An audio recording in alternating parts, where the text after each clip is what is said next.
How to Slow Aging and Activate Regeneration. 7 Key Insights from Nikolai Amosov and His Quest to Reclaim Youth. I began to acutely feel time's relentless march as signs of encroaching old age made themselves known. This became especially evident 6 months after retiring from my professional career. I noticed more frequent symptoms of decline.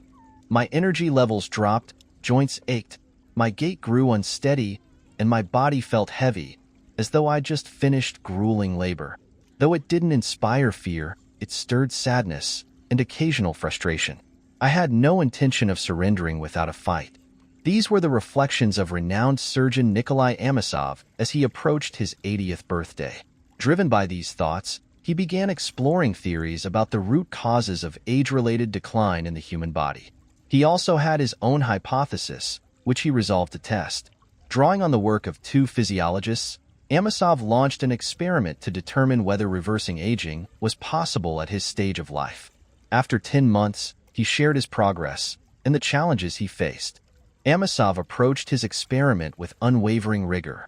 He not only immersed himself in aging theories, but also meticulously analyzed statistical data to objectively assess his own life expectancy. His research revealed stark realities. A 70-year-old could expect, on average, 13 more years of life. However, those who crossed the 80-year threshold, like Amosov at the experiment's start, faced a halved average lifespan of just 6.5 years. For 90-year-olds, the figure plummeted to a mere 2 years. This meant I had roughly 5 to 7 years left, Amosov noted. But what would the quality of those years be? Physical vitality would steadily erode, followed by inevitable frailty. Children move effortlessly, while the elderly shuffle as if dragging an invisible weight. I felt that burden myself, he admitted. For Amosov, the prospect of surrendering to decline was unthinkable. The idea of spending his remaining years battling worsening health and potentially fading mental clarity drove him to dissect competing theories on aging. A key puzzle, he observed, was the lack of consensus on why aging accelerates unpredictably. Some researchers dismissed genetics as a factor, yet Amosov's own history defied that stance. All his relatives had died between 50 and 60 from various illnesses, and he himself carried a heart condition. Despite these odds, he'd reached 80, a testament, perhaps, to his defiance of fate. Amosov hypothesized that nature embeds a program for aging within each living organism. Academician Natalia Bektareva put forward a similar idea, referring to this program as a matrix of life and death. Amosov explained his hypothesis as follows.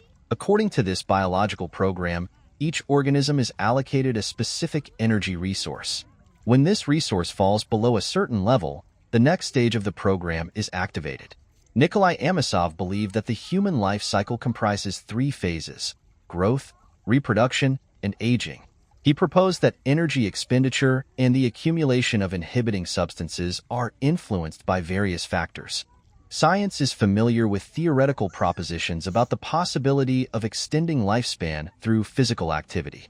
Physiologists Ilya Arshavsky and Vladimir Nikitin developed these ideas. They believed that intense physical work stimulates all bodily functions, making them more efficient and accelerating the synthesis of protein compounds. Now, let's turn to the experiment itself, its most interesting results, and the conclusions drawn from them. Nikolai Amosov integrated the hypotheses of Arshavsky and Nikitin. Counteracting aging, he argued, requires physical activity. The scientist established a new personal standard for himself, based on the principle of the regular activity of our distant ancestors. Amosov reasoned that our ancestors likely spent at least 10 hours daily walking and running, requiring 3,000 calories of energy, the amount nature provided to maintain the necessary physical fitness for human survival and reproduction.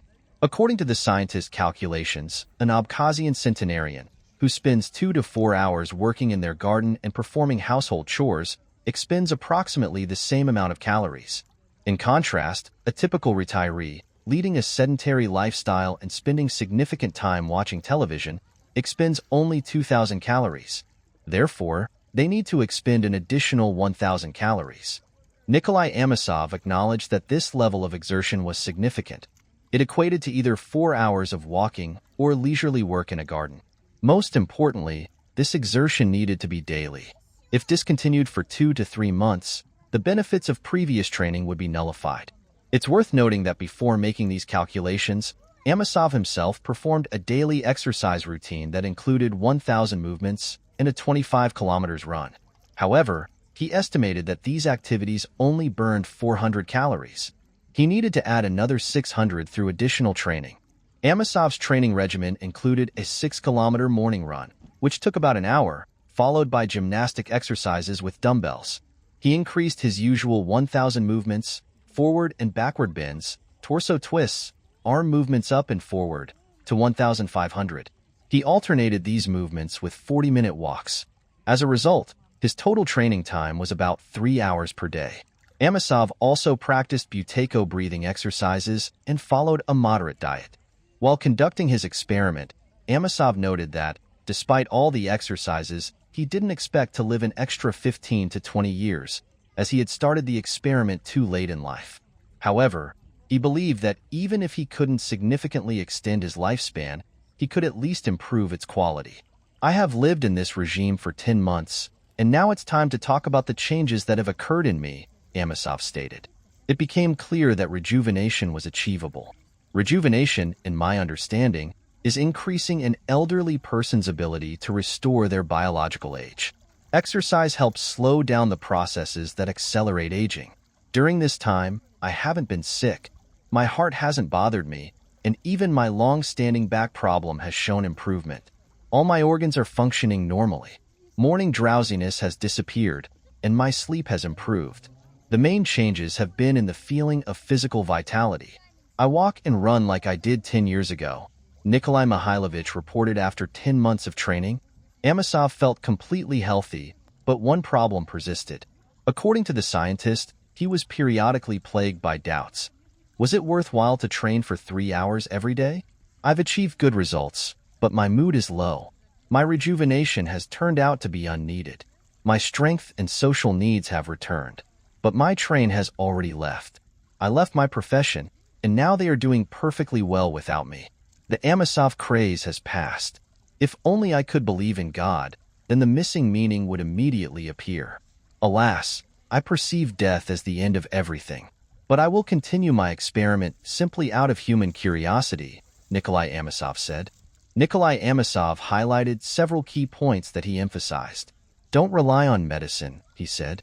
It treats many diseases quite effectively, but it cannot make a person healthy. So far, it cannot even teach a person how to become healthy. Moreover, be wary of becoming dependent on doctors. Sometimes they tend to exaggerate a person's weaknesses and the power of their science, diagnosing non-existent illnesses and issuing obligations they cannot fulfill, Nikolai Amosov stated. His second point was formulated as follows. To achieve health, your own efforts are necessary, constant, and significant. Nothing can replace them. Humans are so resilient that it's possible to restore health in almost any situation. It's just that the required effort increases with age and the worsening of illnesses, Nikolai Amosov asserted. He also said, "For components are equally necessary for health, physical activity, dietary restrictions, hardening procedures like cold exposure, and time and the ability to rest. And there's a fifth, a happy life. Without the first 4 conditions, it doesn't guarantee health.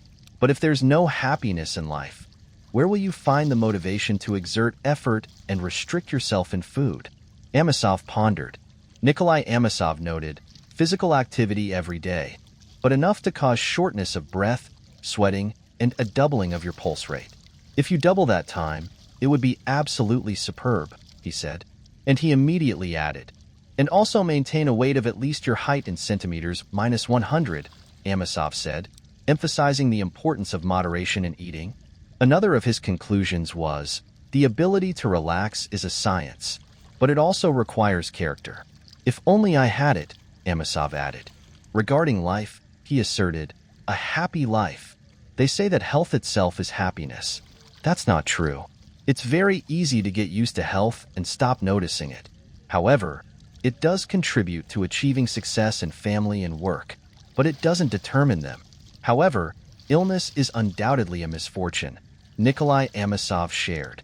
Friends, Which of Amosov's teachings do you consider the most significant? Share your opinions and experiences, as every comment is very important to us.